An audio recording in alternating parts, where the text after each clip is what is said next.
as you can probably tell, there's a lot going on in this particular text here. So we want to break it down and ask some key questions and highlight some key themes. So let's just walk through one by one what those are. Number one, first key theme here is the relationship between sin and suffering, between sin and the blindness of this particular man.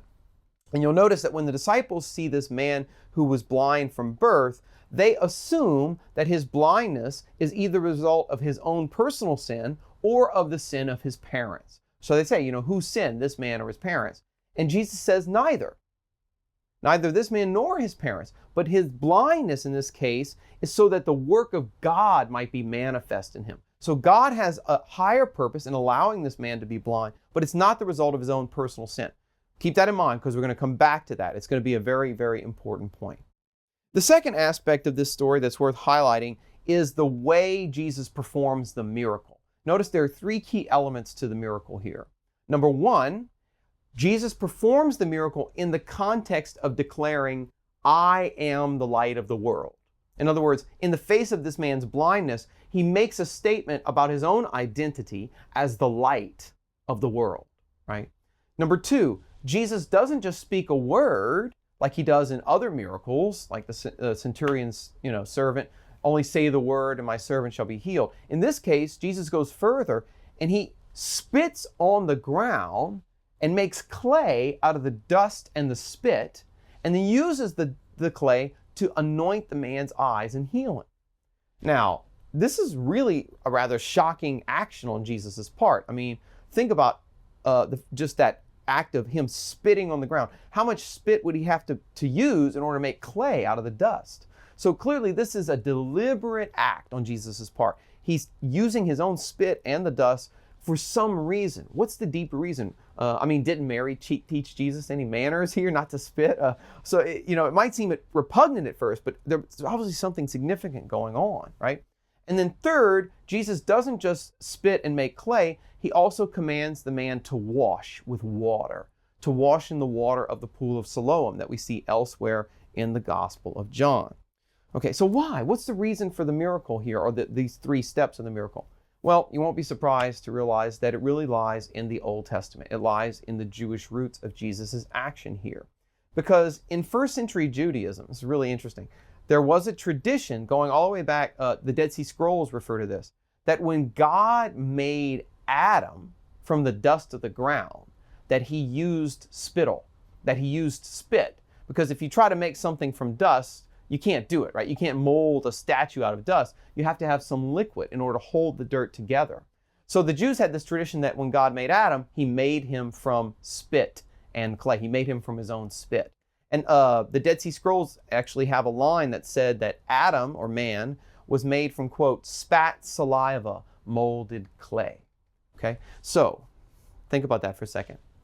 If in Jewish tradition, God makes Adam from spit and dust, from the clay, what is Jesus doing here? Jesus is acting like God acted in the Old Testament. In other words, he is performing an act of a new creation. Just as Adam was given his body from the clay, so Jesus now gives the man born blind sight. He gives him, in a sense, new eyes from the clay and his own spittle. So this is like a divine action for Jesus to spit on the ground and make clay and give this man sight, right? All right.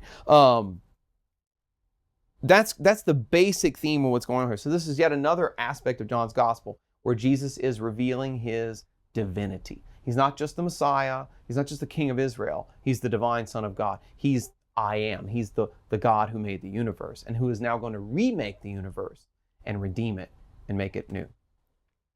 Now, you might think, wow, well, everybody would see that and they would all love it and it would be great. Unfortunately, no. The response to Jesus' miracle is interesting here. Some people are confused. First of all, they wonder, is this the same man?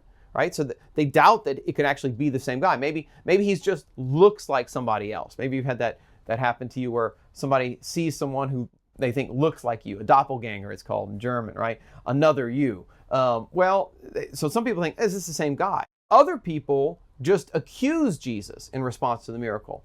They accept that a miracle has been performed, but their problem is that he's doing it on the Sabbath, right? They say this guy's a sinner because he's performing healings on the Sabbath.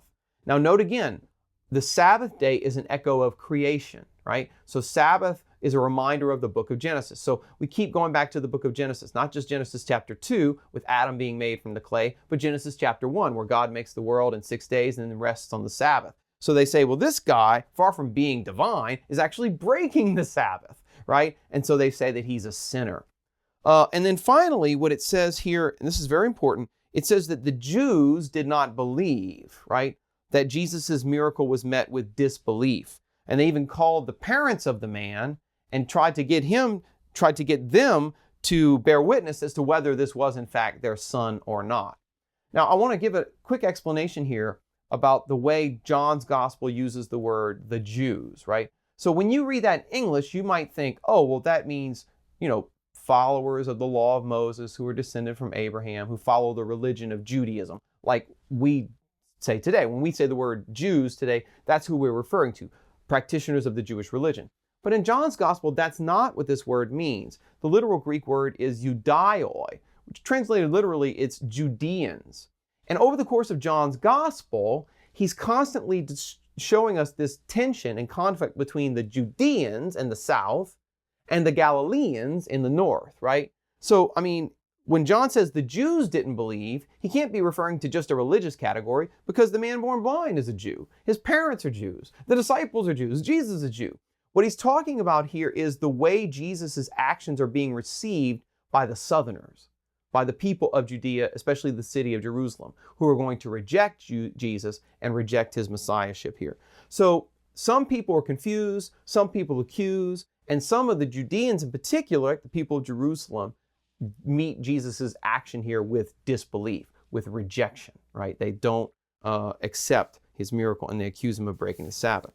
Now, what happens after this, though, is once they call the man born blind to them, we have this whole exchange between them and him over whether Jesus is in fact a sinner.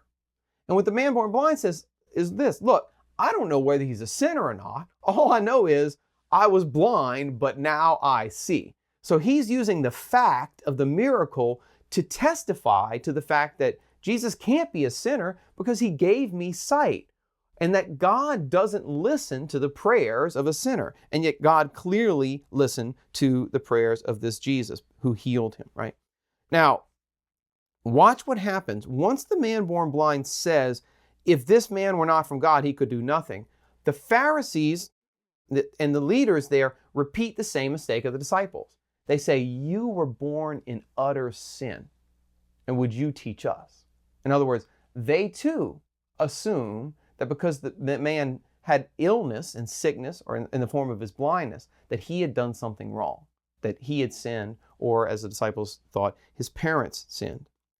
And when Jesus finds the blind man after that exchange, something very important happens. He asks him, do you believe in the Son of Man? And the blind man says, well, who is he, Lord, that I might believe in him? And he says, you have seen him, note that, with your new eyes, and he it is that speaks to you. And he says, Lord, I believe, and he worshiped him. So notice what happens here in the story. When the blind man first meets Jesus, there's no indication he knows who he is at all. After he heals him, he calls him a prophet. Then when he gets into the exchange with the Pharisees and the Judeans, he calls him a man sent from God. So it's like his faith is going up from a prophet to a man sent from God. And now when he encounters Jesus for the second time, and Jesus says, do you believe? He says, Lord, I believe. And he worshiped him. So we see him coming to the fullness of faith in Jesus' identity as the Lord, as divine, as the one who, in a sense, made the heavens and the earth.